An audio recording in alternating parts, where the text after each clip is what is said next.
Bonjour à tous, c'est Mactu, j'espère que vous allez bien. Aujourd'hui on se retrouve pour la Casa des Papel. On va tout aborder ensemble sur cette saison 3 qui était au final très attendue avec un peu de crainte sur ce qui allait se passer. Clairement, est-ce que Netflix allait arriver à être aussi fort et faire une série encore mieux que les deux premières saisons? Je vais tout vous dire, on va tout analyser et surtout on va théoriser sur la prochaine partie. Allez, c'est parti! Alors pour commencer, on va faire un petit résumé de ce qu'est la Casa des Papel, clairement. C'est une série de braquage, de cambriolage plus précisément. Donc c'est une série qui a été lancée l'année dernière par Netflix. Et c'est vrai que ça a été un véritable carton inattendu. C'est vrai que cette saison, cette série a été vue dans le monde entier, a fait un énorme carton, a été promue aux Emmy Awards en tant que meilleure série dramatique. Et c'est vrai que c'était un succès planétaire. Alors c'est vrai que du coup, faire mieux sur cette saison 3 qui était au final inattendue vu que la saison 2 finissait sur un happy end, c'était un véritable challenge. Et c'est vrai que c'était très important pour Netflix du coup de relever le défi vu qu'ils ont pris en main la série, ils ont doublé quasiment le budget. Donc c'est vrai que ça se ressent déjà dans cette série. Donc voilà, donc clairement on va parler de la saison 3. Donc la saison 3, qu'est-ce que c'est? C'est la suite en fait, clairement, directe de la saison 2. On est revite plongé juste après le braquage qui s'est finalement très bien passé, à part bien sûr le décès de Berlin.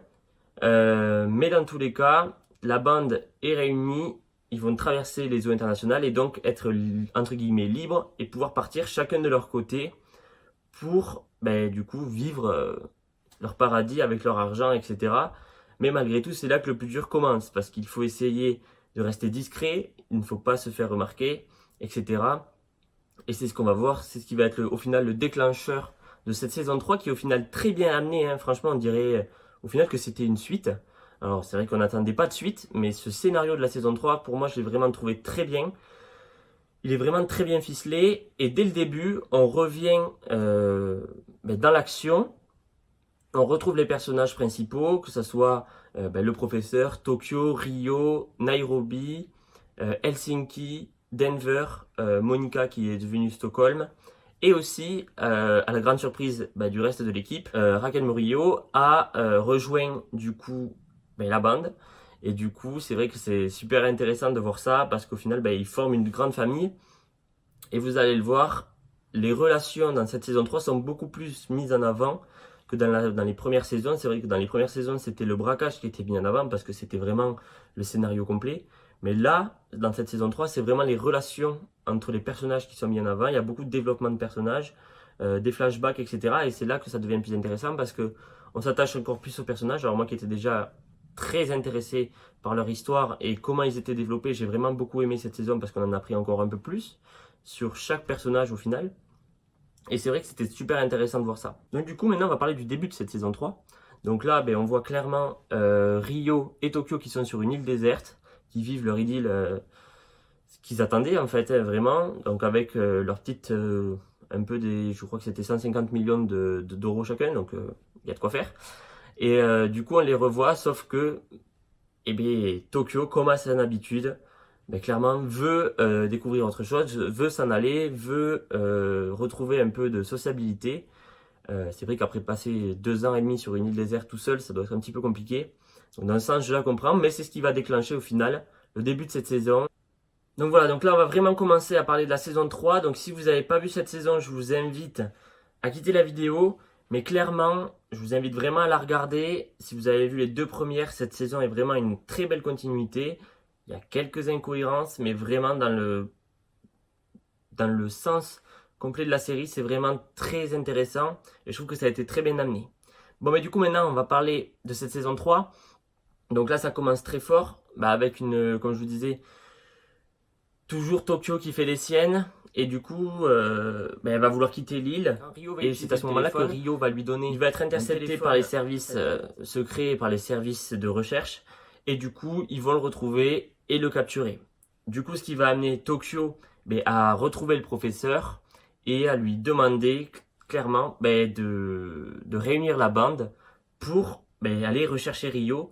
Donc, ça y est, on retrouve en fait la famille, Clairement, c'est ce qu'on voit, ils font un repas ensemble, ils redécouvrent du coup chacun un petit peu leur vie. Et c'est vrai que certains personnages comme Denver ne sont pas forcément enchantés de se remettre dans l'action, mais au final, le professeur le rappelle, à chaque moment qui ont été difficiles dans les précédentes saisons, l'équipe était là pour chacun des personnages et donc il était légitime que l'équipe se retrouve à nouveau et fasse tout ce qu'il faut pour aller chercher Rio. Et donc du coup c'est là que le plan du professeur commence. On revoit en fait finalement un flashback avec Berlin et ça fait trop plaisir parce que c'était vraiment l'un de mes personnages préférés lors des 2 premières saisons et je pense que vous aussi. On se retrouve du coup avec un flashback sur Berlin, donc oui Berlin est bien mort, hein, il n'est pas ressuscité dans cette saison 3. Et du coup on va voir un nouveau plan qui n'avait pas été présenté lors des 2 premières saisons, c'était un plan en fait intermédiaire entre la fabrique de la monnaie où ce plan-là, c'est le braquage de la Banque nationale espagnole. Et en fait, le but était de voler les fameux lingots d'or, la réserve nationale espagnole. Et c'est vrai que c'est un plan qui est beaucoup plus important, beaucoup plus dangereux que le premier plan initial. Et c'est ce pourquoi le professeur ne l'avait pas choisi. Et vous allez le voir, enfin vous avez dû le voir, dans cette saison-là, vraiment, c'est vraiment beaucoup plus compliqué et beaucoup plus dur. On le sent que vraiment le professeur est vraiment perdu, il doute à de nombreuses reprises, il remet Raquel, la faute sur Raquel à de nombreuses reprises parce qu'il a bafoué sa règle numéro 1, qui est de ne pas avoir de relation personnelle avec un des membres de l'équipe. Et donc c'est ça qui va être mis en avant tout le long de la saison. Beaucoup plus de difficultés, beaucoup plus de rapports avec la police, beaucoup plus d'action, beaucoup plus de rapidité. C'est vrai que cette saison est haletante, il n'y a que 8 épisodes de 45 minutes, 50 minutes pour eux et 57 minutes pour le dernier. Mais c'est vrai qu'on est beaucoup plus rapide, les actions, les rapports avec la police, les courses-poursuites, les attaques des policiers sont beaucoup plus présentes parce qu'au final, on n'est que sur quasiment 3 jours. Alors que sur la précédente saison, on était sur 5 ou 6, je crois. Donc voilà, il faut que ça aille beaucoup plus vite et on le sent dans les souhaits des réalisateurs que vraiment l'action est poussée à son paroxysme et vraiment on est retranché et on ne peut pas s'arrêter de regarder cette saison. Moi franchement je l'ai fini en moins de 24 heures même, donc je me le suis injecté directement en perfusion. Clairement c'était vraiment ouf. Et c'est pour ça qu'un peu j'ai mis un petit peu de temps vers cette vidéo parce qu'en fait je l'ai re-regardé pour vous donner vraiment mon ressenti et que après l'avoir vu 2 fois, c'est vrai qu'on voit différentes choses, on le voit autrement. Parce que sur la première vision, j'étais vraiment comme un fou, je trouvais ça trop bien. Et au final, au bout de la deuxième vision, on se rend compte qu'il y a quelques incohérences et ça, je vais vous en parler. Donc avant de parler des incohérences, on va parler des nouveaux personnages. Donc il y a Palerme, Bogota et Marseille. Donc les 2 premiers sont quand même pas mal exploités dans cette saison. Par contre, Marseille, je l'ai quasiment pas vu de la saison, à part quand il met ses téléphones l'un sur l'autre et qu'il marche dans les rues de Madrid. Sinon, malheureusement, le pauvre, il n'est pas trop mis en avant. Bogota, lui, c'est celui qui s'occupe des coffres. Donc c'est vrai qu'on le voit à de nombreuses reprises. On le voit notamment avec une scène assez drôle sur Nairobi, un peu sexiste.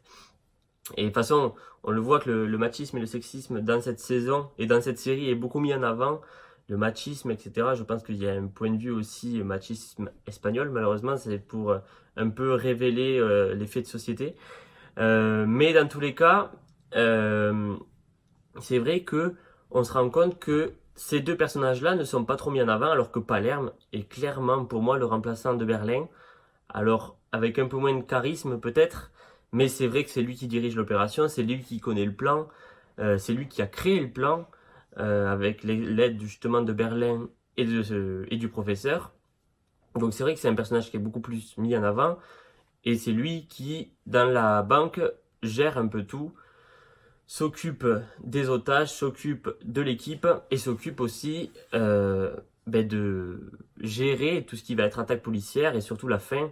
C'est lui qui a le plus de sang-froid et c'est lui qui gère le mieux la situation. Maintenant, quand on en vient aux incohérences, alors incohérences, c'est vrai que ça m'a pas forcément bloqué dans la série, mais dans la saison, mais c'est vrai qu'il y a quand même quelques incohérences, notamment les zeppelins dans Madrid. Alors c'est vrai qu'aujourd'hui, quand des avions passent au-dessus de capitales, ils font de suite abattre ou ils ont interdiction de voler au-dessus.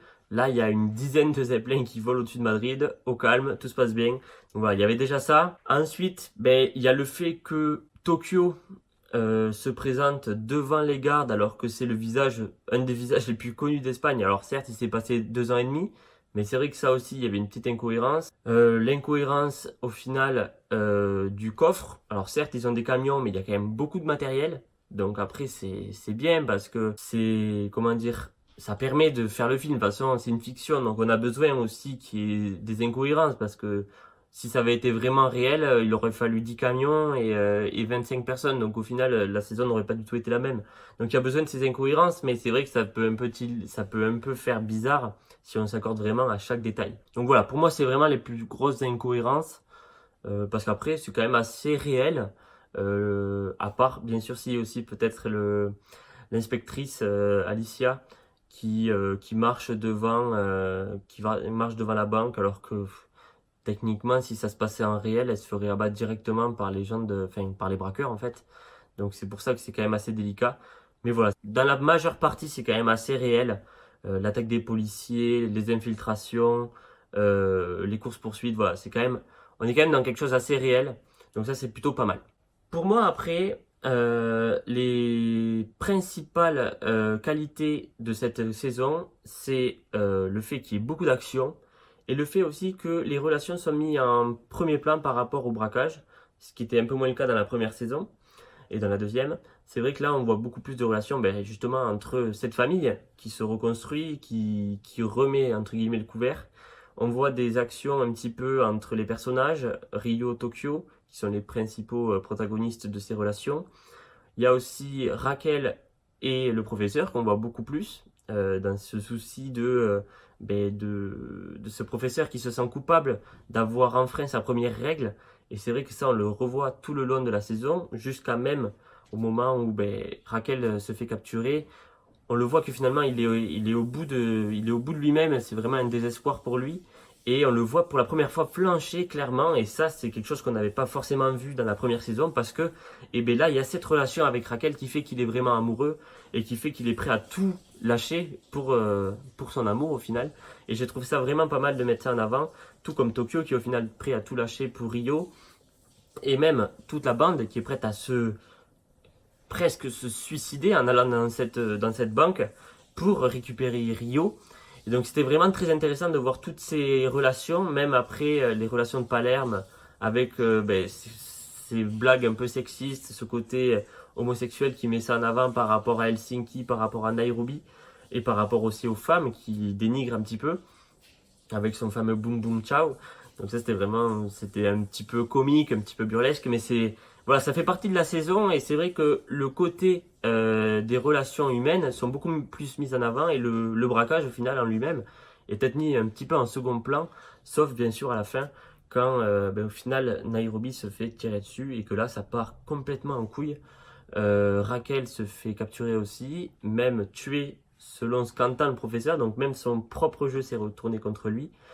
Et au final, c'est vrai que là, par rapport à cette saison-là, on est beaucoup plus en danger que les précédentes saisons. Et c'est vrai que moi, à la fin, vraiment, je n'en pouvais plus.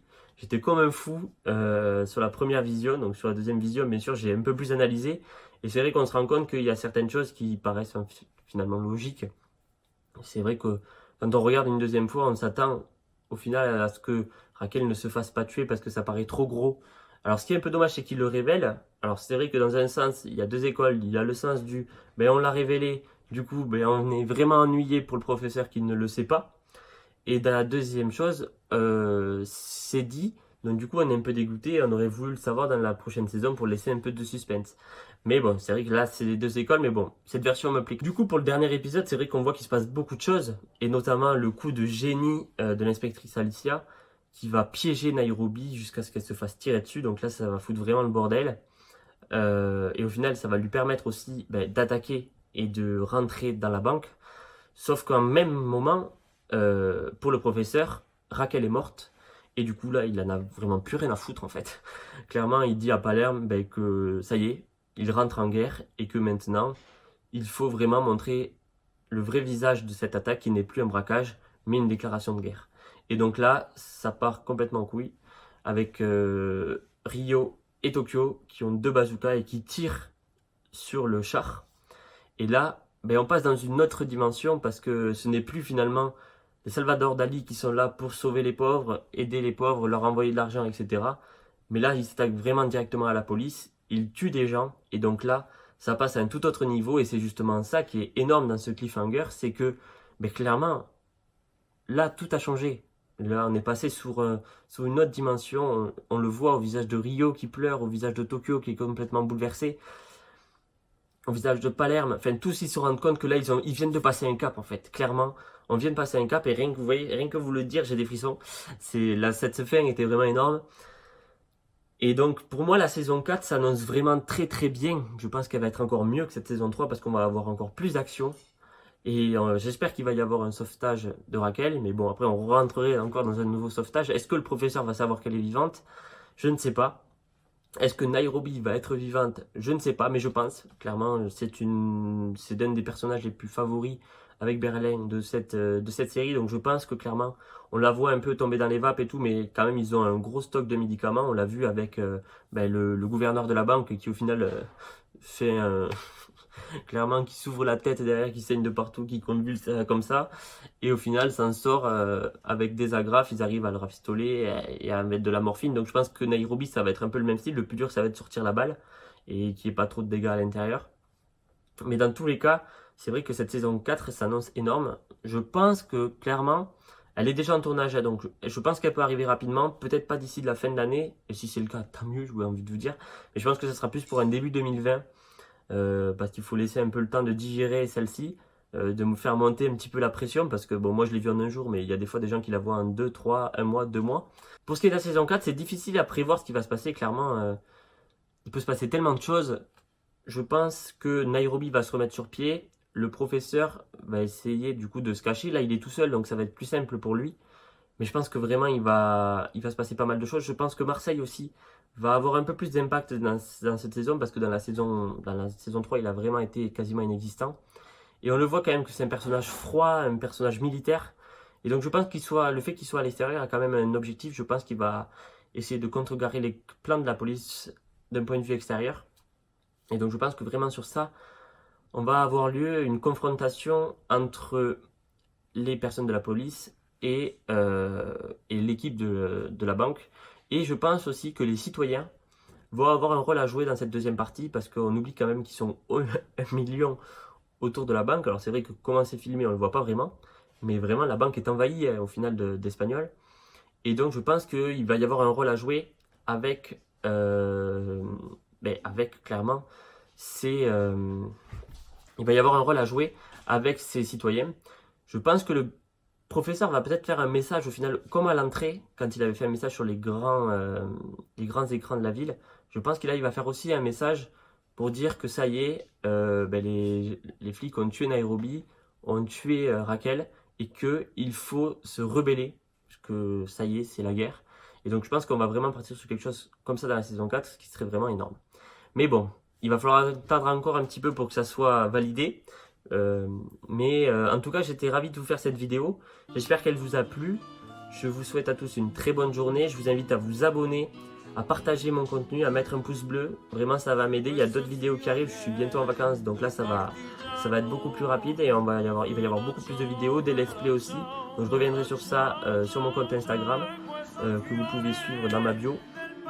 Mais dans tous les cas, je vous souhaite une très bonne journée. Merci à vous et viva la Resistencia.